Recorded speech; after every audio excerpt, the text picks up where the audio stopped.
YouTube, Lawnboys Post 1975. Welcome to the Wednesday vlog. In fact, no, welcome to my Christmas vlog, my Christmas message 2016. Been doing this now for 4 years, I think. Anyone who watches my channel knows I absolutely adore Christmas. I've got my moose head mug, which is really difficult, bloody difficult in fact, to drink from. The tree is up and the presents are all done. I'll be honest, I've been ready for Christmas since mid-November.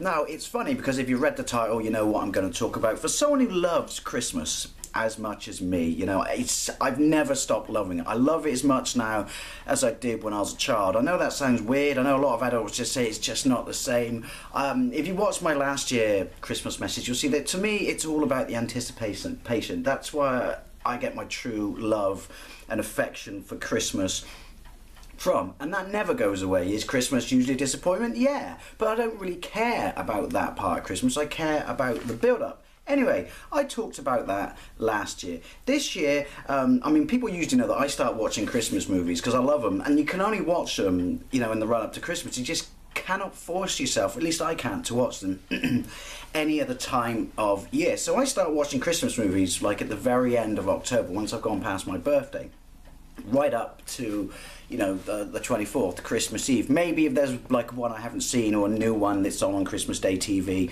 you know, that the TV companies have broken out, you know, broken the big guns out, if you will, then I'll watch it. But that's it. Boxing Day, you know, can't watch Christmas movies. But it's dawned on me that I've never ever said or listed what my favourite Christmas movies are. So I thought this year I would do that. Now this might sound an odd list to some, there'll be some obvious classics in here. One stipulation that I have to make about this list is It's a Wonderful Life isn't in here. Now before everyone, you know, shits a lung out their ass, that's not saying it's, you know, a bad movie. It is pretty much the greatest Christmas movie of all time. It's one of the greatest, you know, movies outside of being a festive movie of all time, with a fantastic moral and story. It's so utterly perfect. It stands by itself on a massive pillar outside of this list. So that's why it's not in here. Now, I have to say, right, there are a few versions of A Christmas Carol in here. That's one other thing I do every Christmas, is try and watch as many versions of it as I can. But yeah, some of them might surprise you. Anyway, let's crack. Let's crack. It's not even eggnog in my glass. It's fucking Coke Zero. New recipe's awesome, by the way. Hey, Coke. Technically, Coke's a Christmas thing, isn't it? Didn't they create the modern image of Santa Claus, or make him red? I don't know. Number 10 is the HBO Christmas Carol starring Patrick Stewart. I remember I heard of this and just was amazingly like interested in seeing it because it's got Patrick Stewart in, and obviously HBO did really high budget movies. You know, this is before like ABC and stuff like that. Who does The Walking Dead? You know what I mean. Used to do really high budget, you know, TV movies and stuff like that. And it was a version of The Christmas Carol I'd never seen. And then it was on one year at Christmas. And those days, you know, sort of my early 20s, I still went to the pub on Christmas Eve. Absolutely not interested in that now. It's rammed full, and it just, I don't know, it doesn't really seem that festive to me. Anyway, never mind. So I taped it. And I got back at about 12 o'clock, you know, a little bit festive from all the Christmas spirit I had consumed. And I went, and this was back in the day with, you know, VHS, and I went and got it, and then I watched it, and I absolutely loved it. Patrick Stewart is superb. His icy rendition of, you know, Scrooge is absolutely fantastic. The special effects are brilliant. It's got a really realistic sort of edge, unlike other versions of A Christmas Carol, where, you know, they've got bad teeth. You know, do you know what I mean? And no, before anyone said, not because they're British, because, you know, they didn't clean their fucking teeth back then. They got bad teeth. Richard E. Grant is Cratchit. It's just wonderful. It's absolutely fantastic. Don't be put off by watching a version of A Christmas Carol because it's a TV movie, you know. This beats some actual proper high production movie versions, but then you would expect that from HBO. Number 9 is, right, yeah, there are some TV things in here, but I still consider them events, Christmas events, and therefore, you know, they can be in my Christmas movies of all time 10 list. Right, number 9 would be the Snowman. What's to say about the Snowman? Animated, you know, there is no, you know, it's just music. It's essentially a silent movie with just music, and it's a story of, sorry, spoilers, a snowman that comes to life and shows, you know, befriends a child, Raymond Briggs. I prefer the version with David Bowie at the start than doing the intro where he talks about that he was the child over the one with Raymond Briggs. But it's a short, it's 20 minutes long, you know, it's, what is it, 30 years old? It's absolutely fantastic. It's so moving. It ends on a downer, but it's still a heartwarming, you know, Christmas story. If you've not seen it, you really, I mean, it'll be on this year. You really, really, really need to see it. Gotta say, not so much a fan of the Snowman and the Snow Dog. Just, I don't know, I didn't need a sequel to this years later. That's not as well animated, and I don't know, feels a little bit tacked on, if you will. But that's just me. But the Snowman, well, I've already watched it this year many times. Absolutely fantastic. Yeah, you've got to sort your life out, you know, and see the Snowman. Although I'm pretty sure I'm preaching to the converted. Now, number 8, Charlie Brown Christmas. I made a video on this a few years ago, so if you want to know my, you know, like an in-depth of the story and that and my thoughts on it, then watch that video. I'll see if I can link it in the doohickey down below, the festive doohickey down below, if you will. For something that, you know, came from the 60s, I think it was the first Peanuts movie, wasn't it?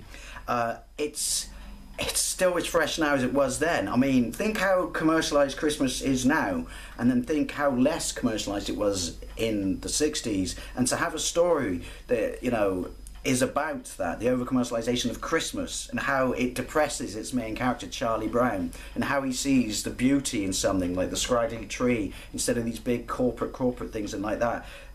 It was so ahead of its time. It's absolutely fantastic. Charlie Brown Christmas. I mean, I've watched it 4 times this year. It's just, to me, that it's a kid's cartoon, but, you know, on that level of trying to install in you the real, true meaning of Christmas. You know, it's wonderful. Like I said, if you want to know more about my thoughts on it, check out my video. But Charlie Brown Christmas is, you know, it's a modern animated masterpiece. Now, number 7. Another animated one, and that would be Mickey's Christmas Carol. Again, it's a Christmas Carol. It's 22 minutes long. It's done with Disney characters. I think it was a short before. Disney obviously used to do this loads back then. A short before one of its movies. What was it, 1983? So I'm really not sure what movie it was. I do recall the first time. I remember that people were talking about it, and you saw little clips of it on TV saying, you know, this is Disney's, you know, Christmas Carol story before whatever said movie. And I never got to see it. So I do remember when it was first on TV, I absolutely shit my pants, you know, excited about seeing it, and I was a kid.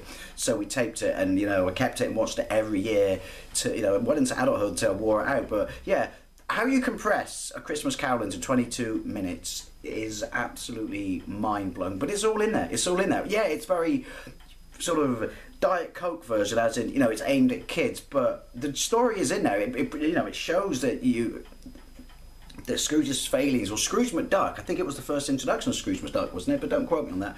Failings as, well, not a human, but you know what I mean, towards its fellow men, mouse, dogs, duck, cows, cattle, you know what I mean. Brilliant, you know, again, spoilers, Goofy is Marley, is absolutely fantastic. That's a brilliant comedic moment. The bit where, you know, his opinion is changed, you know, in the cemetery, which obviously is in all versions of A Christmas Carol from the book, is actually really quite creepy, terrifying and dark. But yeah, it's really light-hearted, but it is an absolutely wonderful, one of my favourite versions of Christmas Carol. Again, ahead of some of the movie versions. I really do recommend that you should see Mickey's Christmas Carol. Now, number 6. Again, I won't go too deeply into this because I made a video on my thoughts on this a few years ago, but that would be Gremlins. Now, Gremlins was one of those movies, wasn't it, that came out, there'll be another one of those, spoilers, in summer, but was themed around Christmas, but is generally considered a Christmas movie. But the video I made on it a few years ago was, does it count as a horror movie?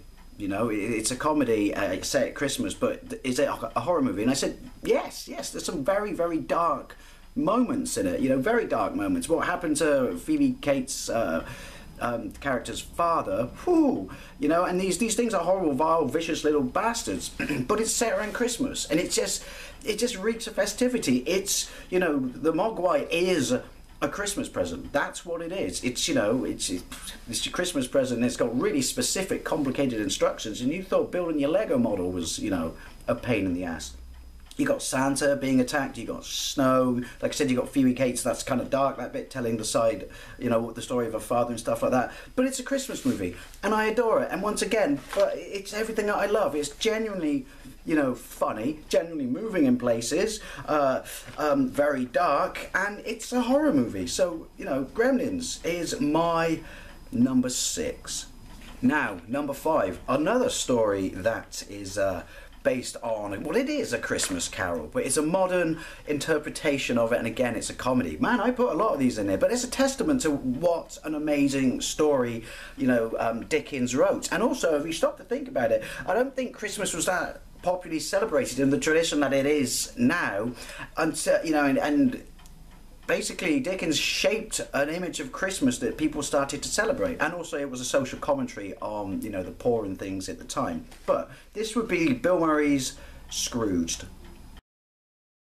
Many people have tried to do interpretations of Scrooge, you know, not Scrooge, you know, sorry, A Christmas Carol, set in the modern times. I mean, this is set in the 80s, and it's about a TV producer, and his, you know, Bill Murray and his complete lack of, you know, care for his fellow man. Absolutely, he's a complete and utter bastard. But it's got all the three spirits, modern versions of the spirits. A Jacob Marley character, that's his old boss, is just absolutely fantastic, especially when Bill Murray shoots him. I don't mind you hitting me, but don't hit the booze, or the good stuff.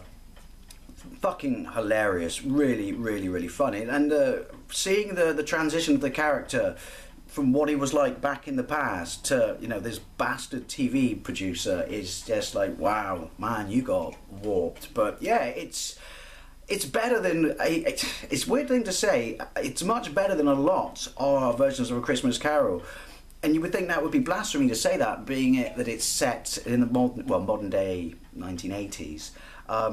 Brilliant though, absolutely brilliant. It's all in there with twists and reinterpretations on characters, and it's, you know, seeing him as a kid, and the taxi driver scene saying, every time someone sees you know, everyone's against it every time someone sees their parents, you know, on come the waterworks and stuff like that, you know. And is it a choo-choo, Daddy? No, it's a quarter pound of veal. That's probably not even the meat it is, but yeah, it's one of Bill Murray's, well, Bill Murray just nails it out of the park every time, but it's one of his finest performances. And if you want to see a truly different interpretation of A Christmas Carol, I'm sure everyone's seen it, you know, in my audience, yeah, but still true to the story and all the elements in it about how you know, a bitter cold person regains his humanity, if you will. That's absolutely hilarious with great special effects. Then you need to watch Scrooged. Now, this is where it gets difficult. Number 4 might surprise you that it's at number 4. For anyone who follows me on Facebook knows my love of this movie and the fact that and this is going to give it away, I always argue that it is a Christmas movie and not an action movie first. That would be, it says from here on upwards, it was so difficult to pin down, apart from my first one, Glass is a giveaway, pin down, you know, my favourites, but number 4 would be Die Hard. Die Hard is another example of a movie that was released in summer but themed around Christmas. I don't know if that was because back in the day then they did it with Batman Returns. You get your summer release, and it's a blockbuster, but then it's got attraction, you know, to people to rent when it comes out on VHS or, you know, Betamax or whatever, VCR I should say, because it's, you know, set around the holidays and everyone, you know, festive, wants to watch something festive. Yeah, it's an action movie. It's got great action scenes. Bruce Willis, first movie I believe, could be wrong on that, absolutely amazing, you know, the set pieces are fantastic. But, and this is where I argue, it is a Christmas movie as much as it is an action movie, because not just because the lines like ho ho ho now I got a machine gun and he's dressed as Santa, but you've only got to listen to the soundtrack and moments in the movie when they're playing music that is Christmas. You know, and the fact that he's flying to see his wife because it's the holidays and things like that. Everything about it, it's, you know, its setup is at Christmas. The fact that it's an action movie, that's just a bonus. But yeah, I love it. I love it because how many times you get to say out loud, I've just watched a Christmas action movie. So Die Hard is my number 4, and it's still the best Die Hard, and it's still Bruce Willis' best portrayal as John McClane, and it's a Christmas movie, and to some degree I guess you could argue 2 is, but 2 is not as good as this. But yeah, Die Hard 4, masterpiece, Christmas movie. Number 3, another version of A Christmas Carol. This would be Muppets Christmas Carol. Now, I absolutely love and adore the Muppets. You know, the Muppet Show was a pinnacle of TV for me as a child, you know, on a Sunday night before we went to school. Loved the Muppet Show, got all the box sets. Another example of a show that was on 2 levels, you know, there were some clearly close to knuckle adult jokes in it, but, you know, you thought it was for kids and stuff like that.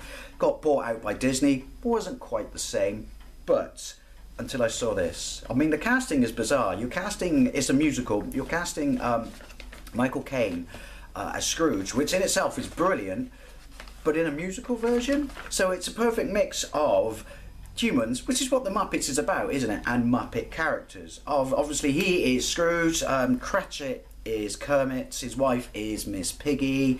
It's everything about the ghosts. Alright, the Ghost of Christmas Present is obviously a new Muppet, but, you know, it's the original Ghost is a new Muppet. But it's all the other main characters in it. They are, you know, Muppet characters playing, you know, the characters from the book. And obviously Gonzo narrates it, and his narration and the comedy he introduces in it is absolutely fantastic. And there's moments, well, obviously he breaks the 4th wall all the time, but there are other moments when they break the 4th wall. But it is, well, you can see from it being number 3, only one other version of the Christmas Carol story beat this, which we'll get to, which is my number 2. But yeah, this is fantastic. And it's a really, really accurate. All right, you got 2, you know, Marleys as such, because it's the blokes who sit up and moan in the god seats. But it's a really accurate version of the book with some stuff that none of the other versions even, you know, put in it. But it's funny, heartwarming.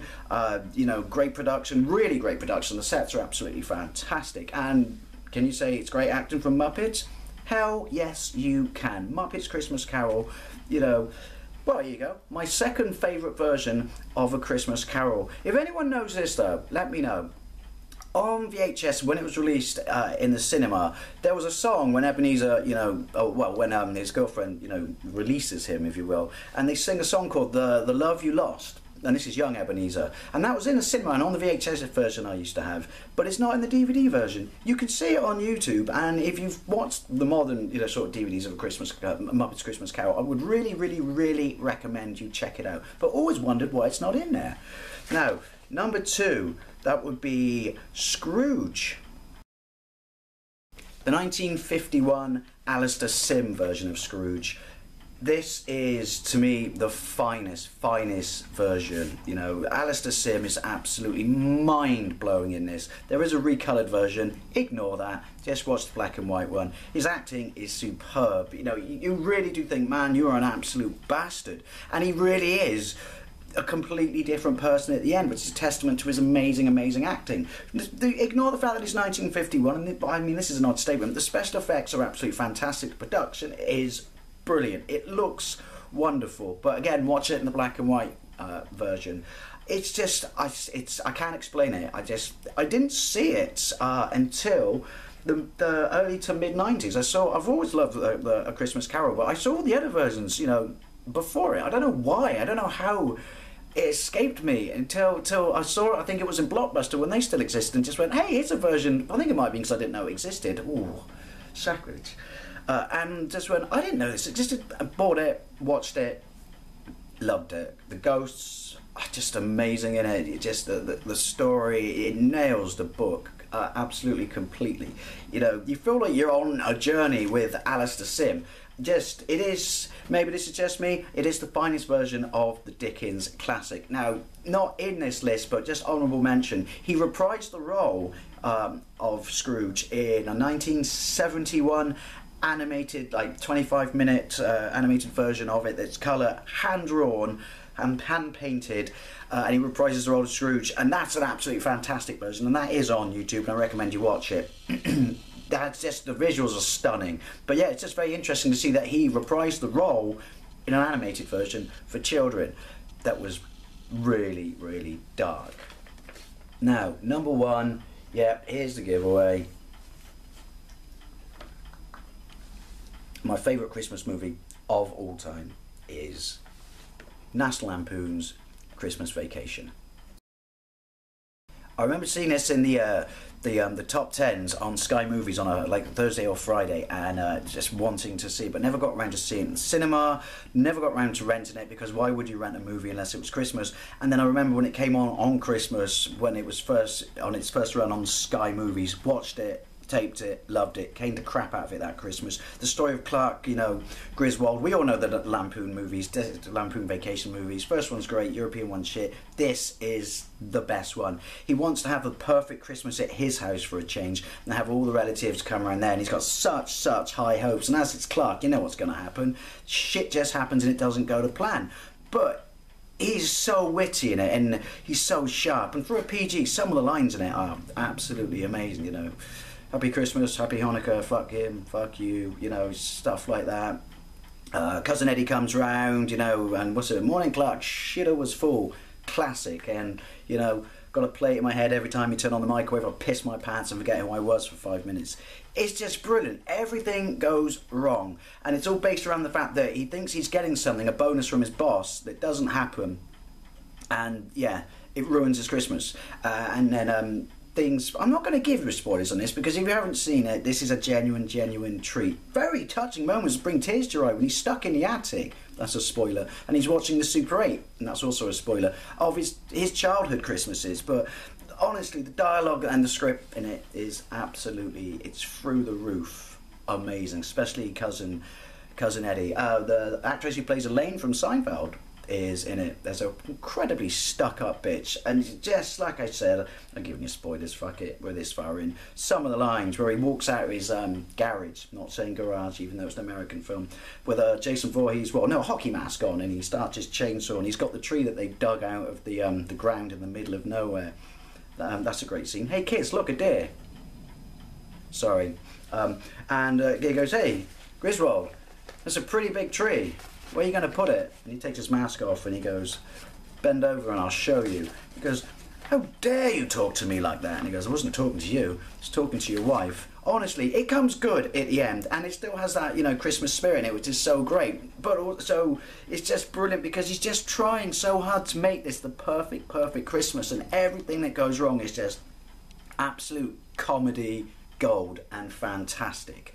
So yeah, every one of these I recommend a great deal. As always, I would love to know, you know, what your favourite Christmas movies are, or your Christmas TV shows are. And as always, in my Christmas message or Christmas vlog, I want to end with, I hope everyone out there has an absolutely fantastic Christmas. You get to spend time with your family, your friends, your loved ones. You know, it's a wonderful coming together, you know, experience. I hope you get everything you want, you know, not just from the present side of it, but the interaction with people you may not have seen for years. So yeah, I hope you all have an absolutely fantastic Christmas, and I hope you also have, you know, an excellent New Year. And thank you very much for watching, and I'll see you later.